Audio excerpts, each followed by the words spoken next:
नमस्कार दर्शक बंधु आपण को आम चैनल को स्वागत। आज कार्यक्रमटी समस्त वृष राशि व्यक्ति विशेषों बहुत अधिक गुरुत्वपूर्ण रही कारण यही वीडियो रे आपणकर संपूर्ण फेब्रुआरी मासटी केमिति रहिबो कौन परिवर्तन आसीबा आपणक जीवन रे ता सहित ग्रह मानकर गोचर केमिति रहिबो एही फेब्रुआरी मास रे आपणक वृष राशि रे एवं केउ क्षेत्र रे अधिक परिवर्तन आपण देखिबे एही वीडियो रे विस्तृत भाव रे आलोचना करिबा। किंतु आपणकर राशि वृष हेले मध्य नक्षत्र अनुଯାୟୀ शुभ प्रभाव पड़िबो ना अशुभ प्रभाव पड़िबो एवं एही अशुभत्व को दूर करिबा पई कोन रहिछि प्रतिकार एवं शुभाशुभ फल को द्विगुणित केमिति कराजिबो एही वीडियो रे विस्तृत भाव रे आलोचना करिबा। सेतिपई आपण आपणकर व्यस्त बहुल समय मध्यरु मात्र 10 मिनिट समय आपण निज पाई दियंतु एवं जानतु आगामी मासटी आपणकर केमिति रहिबो। देखंतु दर्शक बंधु जदि आपण फेब्रुआरी मासरे किछि शुभ कार्य करिबा पई जाउछंती किछि मांगलिक कार्य करिबा पई जाउछंती किंबा किछि नूतन बड़ जिनिस क्रय करिबा पई चिंता करूछंती जे कोनोसी आपणकर कैरियर संबंधित हेउ किंबा आपणकर जीवन रे बड़ निष्पत्ति नेबा पई चाहुछंती तेबे एही वीडियोटी आपण मानक पई बहुत अधिक गुरुत्वपूर्ण रही कारण एही फेब्रुआरी मासर राशिफलटी पूर्व मास गुड़िक परि साधारण राशिफल नुहे कारण एही मासरे 3टी दोष आपणकर लागिबा पई जाउछि जहाँ आपणकर कैरियर समेत आपणकर संतानक जीवन रे मध्य आनिबा बड़ परिवर्तन। तेणु करी वीडियोटी को सर्वप्रथमे शेष पर्यंत देखंतु जानतु केउ समय शुभदायक रही केउ समयटी अशुभदायक रही एवं आपणक जीवन में कौन कौन दोष लगिबा पई जाउछि तापरे आपण जेकोसी कार्य करिले आपणक पई शुभदायक रहिबो। सर्वप्रथमे जानतु आपणक वृष राशिर भाग्यर गृह रे सूर्य मंगल बुध शुक्र 4टी शुभ ग्रह विराजमान करथिले एवं एही फेब्रुआरी मासरे आपणकर दशम गृह को केंद्र को 4टी जाक ग्रह गोचर करिवे किंतु फेब्रुआरी 6 तारिख दिन सर्वप्रथमे बुध जेतेबेले गोचर करिवे राहुक सहित विराजमान करी पाप कर्ती दोष आपणकर बनाइबे। ता सहित 13 फेब्रुआरी सूर्य आपणकर केंद्र को गोचर करिबा परे राहुक सहित विराजमान करी ग्रहण दोष बनाइबे एवं फेब्रुआरी मास 23 तारिख दिन मंगल आपणकर केंद्र को गोचर करिबा क्षणी राहुक सहित विराजमान करी अंगारक दोषटी को बनाइबे। तेणु करी एही 3टी दोष आपणकर फेब्रुआरी मास आरंभ रे मध्य भाग रे एवं शेष भाग रे घटिबा पई जाउछि जहाँ संपूर्ण मासटी को प्रभावित करिबो। तेबे विलंब न करी आसंतु कार्यक्रमटी को आगो को बढ़ाइबा एवं जानिबा कोन आसीबो आपणक जीवन में परिवर्तन केउ समयटी आपणक पई शुभदायक रहिबो। किंतु वीडियोटी आरंभ करने पूर्वरु जदि आपणकर भी वृष राशि होइथाए एवं आपण भी ईश्वर को आंतरिक भक्ति एवं विश्वास करती तेबे वीडियोटी को लाइक करंतु कमेंट बॉक्स रे जय जगन्नाथ जय मां लक्ष्मी अवश्य लिखि दियंतु। ता सहित आम सह जोगाजोग करबा पई वीडियोर मध्य भाग रे एक व्हाट्सएप नंबर टिए दिया जाइछि जो नंबर साहाय्य आपण आम सह जोगाजोग करी निजर नूतन कुंडली प्रस्तुत करि परिबे कुंडली विश्लेषण कराई परिबे किंबा आपणकर चाकरी विवाह व्यवसाय प्रेम संपर्क शिक्षा स्वास्थ्य को नहीं किछि समस्या रहिछि ताहार साहाय्य एवं स्वल्प मूल्य रे समाधान करि परिबे। सेथिपई आपण आम सह वीडियोर शेष पर्यंत जोड़ी होई रुहंतु व्हाट्सएप नंबर माध्यम रे आम सह जोगाजोग करी ए आपण निज समस्यार सहजरे समाधान करंतु। एबे आसंतु कार्यक्रमटी को आग को बढ़ाइबा। सर्वप्रथमे जानिबा आपणक राशि रे नवग्रहंकर स्थितिटी एही फेब्रुआरी मास प्रारंभ रु केमिति रहिबो।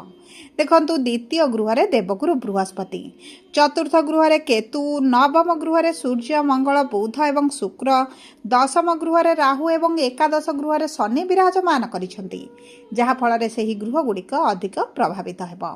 तेबे सर्वप्रथम हेउची आपणकर कर्म क्षेत्र। देखंतु कर्म क्षेत्र रे राहु विराजमान करिसंती जहा कि आपणक पई शुभदायक रहिथाय कारण दशम गृह रे राहु रहिला आपणको चालाक चतुर बुद्धिमान करबा सहित आपण स्मार्टली आपणको कार्य गुड़िक करबा आरंभ करिवे जेकोसी विपरीत परिस्थिति आपण निजको बाहर करिवे। आपणको ऊपर जदि किछि मिथ्या आरोप लागुची दोष लागुची ଆପଣ ସେଥିରୁ କେମିତି ମୁକୁଳିବେ ସେ ବାଟ ମଧ୍ୟ ଆପଣ କାଢ଼ିଦେବେ। କିନ୍ତୁ ଯେତେବେଳେ ବୁଧ ଏହି ଫେବୃଆରୀ 4 ତାରିଖ ଦିନ ଆପଣଙ୍କର ଦଶମ ଗୃହକୁ ଗୋଚର କରିବେ, ରାହୁଙ୍କ ସହିତ ରହି ପାପକ୍ରତି ଦୋଷ ବନାଇବେ, ସେହି ସମୟରେ ଆପଣଙ୍କ ବ୍ୟବସାୟରେ ଟିକେ ପରିବର୍ତ୍ତନ ଆପଣ ଦେଖିବେ। ଆପଣଙ୍କ ବାଣୀରେ ପ୍ରଭାବ ପଡ଼ିବ, କାରଣ ଆପଣଙ୍କର କିଛି କଥାର ଅନ୍ୟର୍ଥ ମଧ୍ୟ କଢ଼ାଯାଇପାରେ, ସେଥିପ୍ରତି ଦୃଷ୍ଟି ଦେବେ। ତା ସହିତ ଆପଣ ଚେଷ୍ଟା କରନ୍ତୁ ଯେ ଅଧିକାଂଶ ସମୟ ଟିକେ ମୌନ ରହିବା ପାଇଁ, କମ୍ କଥା କହିବା ପାଇଁ। କାରଣ ଦେଖନ୍ତୁ, ଆପଣଙ୍କ କଥାର ଭୁଲ ଅର୍ଥ କାଢ଼ାଯାଇ ଆପଣଙ୍କ କଥାକୁ କିଛି ଅନ୍ୟ ଅର୍ଥରେ ନିଆଯାଇ ଆପଣଙ୍କୁ ଦୋଷାରୋପ କରାଯାଇପାରେ, କିମ୍ବା ଆପଣଙ୍କର ବ୍ୟବସାୟରେ କିଛି ମାନ୍ଦା ପରିସ୍ଥିତି ଆସିପାରେ, କିଛି ଲୋକଙ୍କ ସହିତ ସମ୍ପର୍କ ଖରାପ ମଧ୍ୟ ହୋଇପାରେ। ଏବଂ 13 ଫେବୃଆରୀରେ ସୂର୍ଯ୍ୟ ଯେତେବେଳେ ଆପଣଙ୍କର କେନ୍ଦ୍ରକୁ ଗୋଚର କରିବେ, ଆପଣଙ୍କ ସରକାରୀ ଚାକିରି ସମ୍ବନ୍ଧିତ ଆପଣଙ୍କର ଯେକୌଣସି କାର୍ଯ୍ୟ ରହିଥିଲା ସେଥିରେ ଆପଣ ସଫଳତା ପ୍ରାପ୍ତ କରିବେ।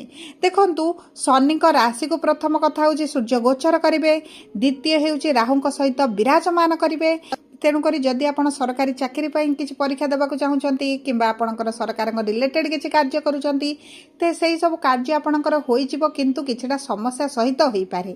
ଆପଣଙ୍କର ସେଥିପ୍ରତି ଟିକେ ଦୃଷ୍ଟି ଦେବାକୁ ପଡ଼ିବ, ଅଧିକ ଧ୍ୟାନ ଦେବାକୁ ପଡ଼ିବ, ଅଧିକ ପରିଶ୍ରମ କରିବାକୁ ପଡ଼ିବ, ଅଧିକ ଏଫର୍ଟ ଦେବାକୁ ଆପଣଙ୍କୁ ପଡ଼ିପାରେ। କିନ୍ତୁ ଦେଖନ୍ତୁ, ସୂର୍ଯ୍ୟ ଯେତେବେଳେ କେନ୍ଦ୍ରରେ ବିରାଜମାନ କରନ୍ତି, ସରକାରୀ ଚାକିରିର ପ୍ରବଳ ଯୋଗ ବନାଇଥାନ୍ତି। ତା ସହିତ ଦେଖନ୍ତୁ, ପଞ୍ଚମାଧିପତି ବୁଧ ଯେତେବେଳେ ଆପଣଙ୍କର ସେଠି ପାପକ୍ରତି ଯୋଗ ବନାଉଛନ୍ତି, ଆପଣଙ୍କର ନିଶ୍ଚିତ ଭାବରେ କର୍ମକ୍ଷେତ୍ରରେ କିଛି ନା କିଛି ସମସ୍ୟା ଆସିପାରେ। ସେଥିପାଇଁ କର୍ମକ୍ଷେତ୍ରକୁ ନେଇ ଆପଣଙ୍କୁ ଟିକେ ସାବଧାନ ରହିବାକୁ ପଡ଼ିବ, ସଚେତନ ରହିବାକୁ ପଡ଼ିବ। କିନ୍ତୁ ଦେଖନ୍ତୁ, ଯଦି ଆପଣ ପାର୍ଟନରସିପ୍ରେ ବ୍ୟବସାୟ କରୁଛନ୍ତି, ତେବେ ସମ୍ପୂର୍ଣ୍ଣ ମାସଟି ବିଶେଷ ଭାବରେ ଫେବୃଆରୀ 23 ତାରିଖ ପର୍ଯ୍ୟନ୍ତ ଭଲ ରହିବ। କାରଣ ଆପଣଙ୍କର ସପ୍ତମାଧିପତି ହେଉଛନ୍ତି ମଙ୍ଗଳ, ଯିଏ ଆପଣଙ୍କର ଭାଗ୍ୟର ଗୃହରେ ସମ୍ପୂର୍ଣ୍ଣ ମାସଟି ରହିବେ। ତେଣୁକରି ଆପଣଙ୍କ ଭାଗ୍ୟ ସାଥ ଦେବ। ପାର୍ଟନରସିପ୍ ବ୍ୟବସାୟରେ ଆପଣଙ୍କର କିଛିଟା ଲାଭ ମଧ୍ୟ ଦେଖିବେ। ଯଦି ଆପଣଙ୍କର କିଛି ବଣ୍ଡ କାଗଜପତ୍ର କାର୍ଯ୍ୟ କିମ୍ବା ଆପଣଙ୍କର ପାର୍ଟନରଙ୍କ ସହିତ କିଛି ସମସ୍ୟା ଚାଲିଥିଲା, ସେହି ସବୁ ସମସ୍ୟାରୁ ଆପଣ ବାହାରକୁ ଆସିବେ। ଏବଂ ଦେଖନ୍ତୁ, ଯଦି ଆପଣ ଦୈନନ୍ଦିନ ରୋଜଗାର କରୁଛନ୍ତି, ଡେଲି ଇନକମ୍ ଆପଣଙ୍କର ରହିଛି, ସେଥିରେ ମଧ୍ୟ ଆପଣ ଶୁଭ ପରିବର୍ତ୍ତନ ଦେଖିବେ। ସବୁଠାରୁ ବଡ଼ କଥା ହେଉଛି, ଯଦି ଆପଣ ନୂତନ ଚାକିରିର ସନ୍ଧାନରେ ରହିଛନ୍ତି କିମ୍ବା ନୂତନ କାର୍ଯ୍ୟ କିଛି ଆରମ୍ଭ କରିବା ପାଇଁ ଚାହୁଁଛନ୍ତି, ତେବେ 13 ଫେବୃଆରୀ ପୂର୍ବରୁ କରିନିଅନ୍ତୁ, ଆପଣଙ୍କ ପାଇଁ ଶୁଭଦାୟକ ରହିବ। ତା ସହିତ ଦେଖନ୍ତୁ, ଦଶମାଧିପତି ଯେହେତୁ ଲାଭର ଗୃହରେ ବିରାଜମାନ କରିଛନ୍ତି, ଆପଣଙ୍କର ପ୍ରଫିଟ୍ ରହିବ, ଆପଣଙ୍କର ଲାଭ ବଢ଼ିବ, ଆପଣ କିଛି ଏକ୍ସଟ୍ରା ଇନକମ୍ କରିପାରନ୍ତି, କିମ୍ବା ଆପଣ ସାଇଟ୍ରେ କିଛି କାର୍ଯ୍ୟ ମଧ୍ୟ ଆରମ୍ଭ କରିପାରନ୍ତି। ସେହି ସବୁ କ୍ଷେତ୍ରରେ ଆପଣଙ୍କୁ ଶୁଭ ଫଳ ପ୍ରାପ୍ତି ହେବ। ଏବେ ଆସନ୍ତୁ ଜାଣିବା କିପରି ରହିବ ଆପଣଙ୍କର ଆର୍ଥିକ କ୍ଷେତ୍ରଟି। ଦେଖନ୍ତୁ, ଅର୍ଥର ଗୃହରେ ଦେବଗୁରୁ ବୃହସ୍ପତି ବିରାଜମାନ କରିଛନ୍ତି, କିନ୍ତୁ ବୁଧଙ୍କ ରାଶିରେ ବିରାଜମାନ କରିଛନ୍ତି, ଏବଂ ବୁଧଙ୍କ ରାଶିରେ ଏତେଟା ଶୁଭ ଫଳ ପ୍ରଦାନ କରନ୍ତି ନାହିଁ। ତେଣୁକରି ଆପଣଙ୍କର ଖର୍ଚ୍ଚ ଟିକେ ବଢ଼ିଯିବ, ଆପଣଙ୍କର ସେଭିଂ ଟିକେ କମିପାରେ। ହେଇପାରେ ଆପଣ କିଛିଟା ଭଲ କାର୍ଯ୍ୟରେ ଇନଭେଷ୍ଟ ମଧ୍ୟ କରିପାରନ୍ତି, କିଛି ଶୁଭ କାର୍ଯ୍ୟ, ମାଙ୍ଗଳିକ କାର୍ଯ୍ୟ ହୋଇପାରେ, ସେହି ପିଛାରେ ମଧ୍ୟ ଇନଭେଷ୍ଟ ହୋଇପାରେ। ଚେଷ୍ଟା କରନ୍ତୁ ଏହି ମାସରେ ଟିକେ ଲୋନ୍ ନେବା ପାଇଁ, କିଛି କରଜ କରିବା ପାଇଁ, ସେହି ସବୁ କ୍ଷେତ୍ରରୁ ଟିକେ ଦୂରରେ ରହିବା ପାଇଁ। ନଚେତ ଆପଣଙ୍କର କରଜଟି ବଢ଼ି ଚାଲିବ, ସୁଝିବାରେ ଆପଣ ବହୁତ ଅଧିକ ହଇରାଣ ହେବେ, ବହୁତ ଅଧିକ ସମସ୍ୟାର ମଧ୍ୟ ସମ୍ମୁଖୀନ ହୋଇପାରନ୍ତି। କିନ୍ତୁ ଯଦି ଆପଣ ଅର୍ଥକୁ ଇନଭେଷ୍ଟ କରନ୍ତି, ତେବେ ଆପଣଙ୍କ ପାଇଁ ଭଲ ରହିବ। ଏ ବିଶେଷ ଭାବରେ 13 ଫେବୃଆରୀ ପୂର୍ବରୁ ଯଦି ଅର୍ଥକୁ ଆପଣ ଇନଭେଷ୍ଟ କରିବେ, ଆପଣଙ୍କୁ ସେଥିରେ ଶୁଭ ଫଳ ପ୍ରାପ୍ତି ହେବ। ଏବେ ଆସନ୍ତୁ ଜାଣିବା କିପରି ରହିବ ଆପଣଙ୍କର ଶିକ୍ଷା, ପ୍ରେମ ସମ୍ପର୍କ ଏବଂ ଆପଣଙ୍କର ସନ୍ତାନର ଯୋଗ। ଦେଖନ୍ତୁ, ଶିକ୍ଷା କ୍ଷେତ୍ରଟି ଆପଣଙ୍କର ଭଲ ରହିବ, ଏବଂ ଆପଣ ଯଦି କିଛି ପରୀକ୍ଷା ଦେବାକୁ ଚାହୁଁଛନ୍ତି, ଇଣ୍ଟରଭ୍ୟୁ ଏଣ୍ଟ୍ରାନ୍ସ ଦେବା ପାଇଁ ଚାହୁଁଛନ୍ତି, କିମ୍ବା କ୍ଲାସ୍ ପ୍ରମୋସନ୍ ପାଇଁ ଆପଣଙ୍କର ପରୀକ୍ଷା ଅଛି, ସେହିସବୁ କ୍ଷେତ୍ରରେ ଆପଣଙ୍କୁ ଶୁଭ ଫଳ ପ୍ରାପ୍ତି ହେବ। କିନ୍ତୁ ଆପଣଙ୍କର ଟିକେ ପରିଶ୍ରମଟି ବଢ଼ିଯିବ। ତା ସହିତ ଦେଖନ୍ତୁ, ଯଦି ଆମେ ଆପଣଙ୍କର ସନ୍ତାନର ଯୋଗକୁ ଦେଖିବା, ତେବେ ସନ୍ତାନର ଯୋଗ ଆପଣଙ୍କର ବହୁତ ଭଲ ରହିଛି। କାରଣ ଆପଣଙ୍କର ରାଶିର ସ୍ୱାମୀ ଶୁକ୍ର ଆପଣଙ୍କର ଭାଗ୍ୟର ଗୃହରେ ଅଛନ୍ତି, ମିତ୍ରଙ୍କ ଗୃହ କେନ୍ଦ୍ରକୁ ଗୋଚର କରିବେ, ଭାଗ୍ୟ ଆପଣଙ୍କର ସାଥ ଦେବ। ସନ୍ତାନ ପ୍ରାପ୍ତିରେ ପୂର୍ବରୁ ଯଦି ସମସ୍ୟା ଦେଖୁଥିଲେ, ସେହି ସବୁ ସମସ୍ୟା ଗୁଡ଼ିକ ଦୂର ହୋଇଯିବ, ଏବଂ ଆପଣଙ୍କୁ ନିଶ୍ଚିତ ଭାବରେ ସନ୍ତାନ ସୁଖ ପ୍ରାପ୍ତି ହେବ। ଏବେ ଆସନ୍ତୁ ଜାଣିବା କିପରି ରହିବ ଆପଣଙ୍କ ପ୍ରେମ ସମ୍ପର୍କ। ପ୍ରେମ ସମ୍ପର୍କ ଆପଣଙ୍କର ବହୁତ ଭଲ ରହିବ। ଯଦି ଆପଣଙ୍କ ସମ୍ପର୍କରେ ପୂର୍ବରୁ ସମସ୍ୟା ଚାଲିଛି, ତାହା ଦୂର ହୋଇଯିବ। ଆପଣଙ୍କ ସାଥୀଙ୍କ ସହିତ କୌଣସି ମନୋରଞ୍ଜନ କାର୍ଯ୍ୟକ୍ରମରେ ଯୋଗ ଦେଇପାରନ୍ତି, ସାଥୀଙ୍କ ସହିତ ଆପଣ କୌଣସି ସ୍ଥାନକୁ ବୁଲିବାକୁ ଯାଇପାରନ୍ତି, କିମ୍ବା ଉଭୟ ଯଦି ବିବାହ ପାଇଁ ମଧ୍ୟ ନିଷ୍ପତ୍ତି ନେଉଛନ୍ତି, ଆପଣଙ୍କ ପାଇଁ ବହୁତ ଅଧିକ ଶୁଭଦାୟକ ରହିବ। ଯଦି ଆମେ ଆପଣଙ୍କର ବିବାହର ଯୋଗକୁ ଦେଖିବା, ବୈବାହିକ ସମ୍ପର୍କକୁ ଦେଖିବା, ତେବେ ଦେଖନ୍ତୁ, ଏହି ମାସଟି ବିବାହ ପାଇଁ ବହୁତ ଭଲ ଯୋଗ ବନାଉଛି। ଯଦି ଆପଣଙ୍କର ବିବାହ ପ୍ରସ୍ତାବ ଆସୁନି, ବିବାହ ପ୍ରସ୍ତାବ ଆସିବ। ଯଦି ବିବାହ ଠିକ୍ ହୋଇପାରୁନି, ଆପଣଙ୍କ ବିବାହ ଠିକ୍ ହୋଇପାରେ, କିମ୍ବା ଆପଣଙ୍କର ବିବାହ ମଧ୍ୟ ଏହି ମାସରେ ହୋଇପାରେ। କାରଣ ମଙ୍ଗଳ ଯେହେତୁ ଆପଣଙ୍କ ଭାଗ୍ୟର ଗୃହରେ ଅଛନ୍ତି, ଆପଣଙ୍କୁ ଶୁଭ ଫଳ ପ୍ରଦାନ କରିବେ, ଏବଂ ଆପଣଙ୍କ ବୈବାହିକ ସମ୍ପର୍କରେ ମଧ୍ୟ ଭଲ ସ୍ଥିତି ରହିବ। ପୂର୍ବରୁ ଯଦି ଆପଣ ସମସ୍ୟା ଦେଖୁଥିଲେ, ସେହିସବୁ ସମସ୍ୟା ଗୁଡ଼ିକ ଆପଣଙ୍କର ଦୂର ହୋଇଯିବ। ଛୋଟ ଛୋଟ କଥାରେ ମନମାଳିନ, ମତଭେଦ ଆପଣଙ୍କର ଯେଉଁ ଦେଖାଯାଉଥିଲା, ତାହା ମଧ୍ୟ କିଛି ଅଂଶରେ ଆପଣଙ୍କର କମିଯିବ। एबे आसन्तु जानिबा किपरि रहिबा आपणकर स्वास्थ्य। देखन्तु स्वास्थ्य आपणक प्रथम गृहरु जना पड़े एवं आपणकर षष्ठ रोग ऋण रिपुर गृहरु जना पड़े एवं ताहा सहित अष्टम गृह जेहेतु आपणकर मृत्युतुल्य कष्टर गृह पीड़ार गृह जना पड़ी था। तेबे देखंतु आपणकर अष्टमाधिपति होउचंदी गुरु जी आपणकर द्वितीय गृह रे अछंती, षष्ठाधिपति होउचंदी शुक्र जी आपणकर भाग्यर गृह रे अछंती एवं आपणकर राशि स्वामी मध्य आपणकर भाग्यर गृह रे अछंती। तेणु करी आपणक स्वास्थ्य रे विशेष समस्या आपण देखिबेनी, किंतु आपणक गळा रे तंटी रे पाटी रे दांत रे किछिटा समस्या देखि पारंती, कारण गुरु द्वितीय गृह रे विराजमान करिसंती। ठंडा हेई पारे, ऋतुकालीन समस्या किछिटा आपणकर देखा दे पारे, नचेत गंभीर स्वास्थ्य समस्या आपणकर आसीबो नाही।